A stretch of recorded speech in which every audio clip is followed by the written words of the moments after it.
वसुंधरा का कांड, बीजेपी में घमासान। पीएम मोदी के एक फैसले से हड़कंप। अब वसुंधरा नहीं, ये होगा नया सीएम। नमस्कार, कैपिटल टीवी में आपका स्वागत है और मैं आपके साथ प्रिया बिष्ट। सीएम की कुर्सी के लिए राजस्थान बीजेपी में जमकर बवाल छिड़ा है। वसुंधरा लगातार विधायकों को इकट्ठा कर दिल्ली में दबाव बना रही है। ऐसी हरकतें कर रही है जिसने न सिर्फ बीजेपी अध्यक्ष जेपी नड्डा आग बबूला हो उठे, बल्कि पीएम मोदी और अमित शाह को भी गुस्सा आ गया है। ऐसा एक्शन राजस्थान को लेकर हुआ है जिससे नए नवेले विधायकों में भी हड़कंप मच गया है। वहीं अपनी हरकतों से वसुंधरा राजे ने खुद के लिए खाई खोद दी है। हालांकि अभी भी वसुंधरा को कंट्रोल करने की कोशिश हो रही है, लेकिन सीएम बनने के लिए वसुंधरा ने जिद पकड़ ली है। विधायकों को डेरा लगाकर ड्रामेबाजी कर रही है, लेकिन जो विधायक वसुंधरा के घर बार बार पहुंच माहौल गर्म कर रहे हैं, उनकी लिस्ट तैयार हो चुकी है। इसी बीच बीजेपी अध्यक्ष जेपी नड्डा ने वसुंधरा राजे को फोन किया, फोन पर फटकार लगाई और कड़े शब्दों में कहा कि वसुंधरा को तुरंत विधायकों से मिलना जुलना बंद कर देना चाहिए, क्योंकि जो काम वो कर रही हैं वो पार्टी डिसिप्लिन के खिलाफ है। तो ऐसे में वसुंधरा विधायकों का मजमा ना लगाए। पहले भी आरोप लगा था कि वसुंधरा राजे के बेटे ने रिजॉर्ट में विधायकों को इकट्ठा किया, साजिश रचने की कोशिश की, लेकिन समय रहते एक्शन हो गया। इसी बात पर पहले भी नड्डा ने दिल्ली बुलाकर वसुंधरा राजे को समझाया, लेकिन आसान भाषा उनको समझ नहीं आई। फिर से उन्होंने विधायकों को बुलाने का सिलसिला जारी कर दिया है। ऐसे में नड्डा को गुस्सा आया और तुरंत उन्हें फोन मिलाया गया, जमकर वसुंधरा को फटकार लगाई। अब वसुंधरा राजे का पूरा गेम प्लान बाहर आ गया है। तो वसुंधरा क्या गेम खेल रही थी, चलिए आपको बताते हैं। दरअसल वसुंधरा के घर आ रहे विधायकों को कहा जा रहा था कि जब पर्यवेक्षक जयपुर आएंगे बैठक करने तो उनके आगे हंगामा करो, वसुंधरा को सीएम बनाने का दबाव बनाओ। अब समझिए, ये कांग्रेस पार्टी तो नहीं है जो विधायकों की मनमानी के आगे झुक जाएगी या दबाव में काम करेगी। ये बीजेपी है, एक एक्शन से ही सबकी हेकड़ी निकाल देगी, क्योंकि यहाँ काम के नाम पर सीएम चुना जाएगा, ना कि आलाकमान पर दबाव बनाने से। वहीं वसुंधरा के इस कारनामे से पहले ही दिल्ली से आए एक फोन ने सबको हिलाकर रख दिया है। लॉबिंग में जुटे विधायकों की भी लंका लग गई है, जिससे वसुंधरा के सुर ही बदल गए। अब खबर आ रही है कि वसुंधरा राजे ने जेपी नड्डा शाह से कहा है कि उन्हें 1 साल के लिए सीएम बना दो। अब वो ऐसा क्यों कह रही है, आप गेम समझिए। एक बार जो सीएम बनेगा तो जाहिर सी बात है आसानी से कुर्सी नहीं छोड़ेगा। जैसे कि आपने गहलोत के केस में, छत्तीसगढ़ में बघेल के केस में भी देखा, 5 सालों तक कुर्सी के लिए विवाद ही होता रहा। आखिर में पार्टी गुटबाजी की भेंट चढ़ गई। ऐसा ही काम वसुंधरा राजे भी करने की कोशिश में लगी थी, क्योंकि उन्हें एक बार कुर्सी मिलती तो वो सबसे पहले उन नामों को साइडलाइन करती जो सीएम की रेस में सबसे आगे चल रहे हैं। ना सिर्फ अपनी कैबिनेट में उन्हें बाहर रखती, बल्कि ऐसा दबा देती जो कि आलाकमान कभी भी उन पर खेल ना पाए। जब ये बात समझ में आ गई तो केंद्र नेतृत्व ने भी नया दांव खेला और अब वसुंधरा राजे को स्पीकर बनाने का ऑफर दे दिया, क्योंकि वो पुरानी और सीनियर लीडर भी हैं। लेकिन वसुंधरा की जिद देखिए, वसुंधरा ने सीधा स्पीकर का प्रस्ताव ही ठुकरा दिया। ऐसे में अब हालत देखिए दिखाई दे रही है कि वसुंधरा का पत्ता कट गया है। राजस्थान के अंदर नया चेहरा आने वाला है। इसको लेकर अब लोगों का इंटरेस्ट और बढ़ गया है कि आखिर कौन नया मुख्यमंत्री होगा, कौन नया सीएम बनेगा। इसी बीच एक रिपोर्ट आ रही है कि अंदर खाने अभी भी वसुंधरा राजे से विधायक मिल रहे हैं। वसुंधरा राजे अपनी गोटियां सेट करने की पूरी कोशिश में जुटी है। वसुंधरा राजे राजस्थान छोड़ना ही नहीं चाहती, केंद्र में जाना नहीं चाहती। ऐसे में तो अब उनकी मनमानी चलेगी नहीं, क्योंकि बीजेपी बैकडोर वाली पॉलिटिक्स करती है। अभी बीजेपी का जो लीडरशिप है वो जनता, कार्यकर्ताओं और संगठन के ऊपर अपनी राजनीति करता है, फिर चाहे पीएम मोदी हो या फिर अमित शाह। इसीलिए वो लोग जनता के बीच का नेता ही पसंद करते हैं, जिसे साबित हो रहा है कि वसुंधरा राजे का पूरी तरीके से पत्ता कट गया है। और तो और अब राजस्थान में भी वही फॉर्मूला लागू होगा जो छत्तीसगढ़ में लगा। एक तो नया सीएम बनाया जाएगा, साथ में 2 डिप्टी सीएम बनेंगे। वसुंधरा को विद्रोह करने से कुछ हासिल नहीं होने वाला।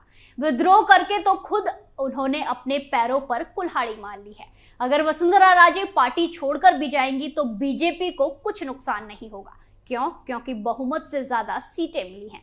विधायकों की संख्या इतनी ज्यादा है 2-4 के जाने से कोई फर्क पार्टी को नहीं पड़ेगा। ऐसे में वसुंधरा अलग रास्ता अपनाएंगी तो साफ दिख रहा है तबाह हो जाएंगी। और वैसे भी जब राजस्थान में नए सीएम का नाम अनाउंस होगा, वसुंधरा राजे गुट के विधायकों को बस एक फोन आएगा और मामला पूरा सेट हो जाएगा। वसुंधरा अकेले खड़ी रह जाएंगी। तो ऐसा करके वसुंधरा ने अपने लिए ही खाई खोद ली है। आगे आगे देखिए पीएम मोदी अमित शाह कैसे वसुंधरा को सबक सिखाते हैं, क्योंकि दिल्ली में तगड़ी रणनीति पर काम चल रहा है। इसी के साथ सीएम रेस की लिस्ट में शामिल दिया कुमारी भी काफी एक्टिव मोड में नजर आ रही हैं। जयपुर की विद्याधर नगर विधानसभा सीट से नवनिर्वाचित विधायक दिया कुमारी का एक दबंग अंदाज वाला वीडियो सोशल मीडिया पर वायरल हो रहा है।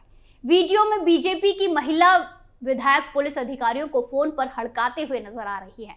महिला बीजेपी विधायक पुलिस अधिकारियों को ये बोल रही है कि अशोक गहलोत ने इन्हें लगाया है, लेकिन 4 दिन में बीजेपी की सरकार आ रही है, हटेंगे आप यहाँ से, ऐसी जगह जाएंगे कि पता भी नहीं पड़ेगा कि कहां गए। ये वायरल वीडियो जयपुर के झोटवाड़ा पुलिस थाने का बताया जा रहा है। यहाँ एक 8 साल की बच्ची के साथ गलत काम हुआ। इसको लेकर पीड़िता के पिता ने झोटवाड़ा पुलिस थाने में शिकायत दर्ज कराई। कार्रवाई में देरी होने पर विधायक दिया कुमारी भड़क गई और पुलिस अधिकारी को तुरंत कार्रवाई को लेकर फटकार लगाई। दिया कुमारी का एक्शन मोड इशारा दे रहा है कि वो राज्य में तेजी से काम करने के लिए मैदान में उतर गई है, और यही चीज पीएम मोदी हो या अमित शाह सबको पसंद आ रही है। वैसे भी काफी वक्त से कयास लगाए जा रहे हैं कि दिया कुमारी को इस बार सीएम बनाया जा सकता है, और ये कयास तब और पक्के हो गए जब दिया कुमारी ने सांसदी से इस्तीफा दिया। वैसे भी चुनावों के वक्त भी पीएम मोदी की तमाम रैलियों में दिया कुमारी को आगे देखा गया। वसुंधरा की जगह दिया कुमारी ही हर सभा में मोर्चा संभालती दिखाई दे रही थी। तो ऐसे में अब कहा जा रहा है कि दिया कुमारी का टिकट कहीं ना कहीं पक्का हो सकता है। खैर, सीएम की लिस्ट में कई नाम आगे चल रहे हैं। बाबा बालकनाथ के साथ साथ गजेंद्र सिंह शेखावत, अश्वनी वैष्णव का नाम भी सीएम की रेस में चल रहा है। तो ऐसे में अब तमाम नाम है। आज विधायक दल की बैठक हो सकती है और आगे का खेल शुरू हो सकता है। ऐसे में सवाल भी है कि आखिर बीजेपी सीएम के लिए नया फैक्टर इस बार देख रही है। चलिए ये आपको बताते हैं। दरअसल सीएम के नाम पर हो रही देरी के लिए कई कारण बताए जा रहे हैं, जिनमें सबसे प्रमुख है दिल्ली से राजस्थान तक फैली वसुंधरा राजे की राजनीतिक बिसात। ऐसा लगता है कि बीजेपी नेतृत्व के सामने वसुंधरा राजे को लेकर हालात बड़े चुनौतीपूर्ण हैं। हालांकि पार्टी उन्हें कमजोर नहीं करना चाहती, लेकिन ऐसा भी लग रहा है कि पार्टी उन्हें दरकिनार भी नहीं कर पा रही है। ऐसे दावे किए जा रहे हैं कि वसुंधरा राजे के बेटे दुष्यंत सिंह अपने समर्थक विधायकों को एक रिजॉर्ट में ले गए, जिसे कथित रूप से केंद्र नेतृत्व को नकारात्मक संदेश गया। वसुंधरा राजे की राजनीति में हालिया बदलाव से भी केंद्र नेतृत्व का कहा जा रहा है कि नाखुश है। कहा जाता है कि वो पहले 5 साल तक केंद्र नेतृत्व से दूरी बनाए रखी थी, लेकिन अब केंद्र नेतृत्व के जरिए उन्हें भूमिका देने की अनिच्छा के बावजूद वो मुख्यमंत्री के रूप में अपनी नियुक्ति के लिए सक्रिय रूप से दबाव बना रही हैं। लेकिन पीएम मोदी और शाह उनके दबाव में नहीं आने वाले। अब फैसला ऐसा होगा जिससे हर कोई चौंक जाएगा।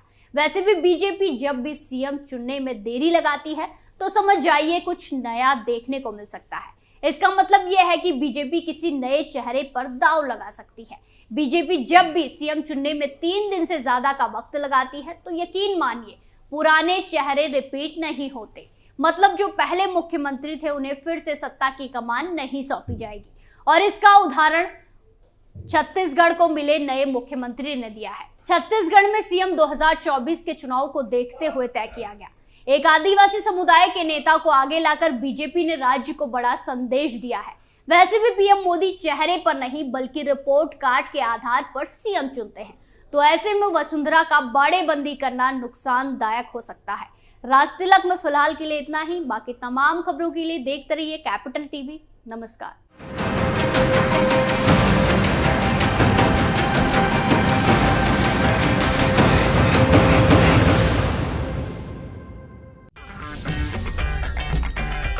अगर आपको हमारा वीडियो पसंद आया हो तो इसे लाइक करें, हमारे चैनल को सब्सक्राइब करें और हाँ, बेल आइकन दबाना ना भूलें ताकि आप तक हमारे वीडियो की नोटिफिकेशन पहुंचती रहे।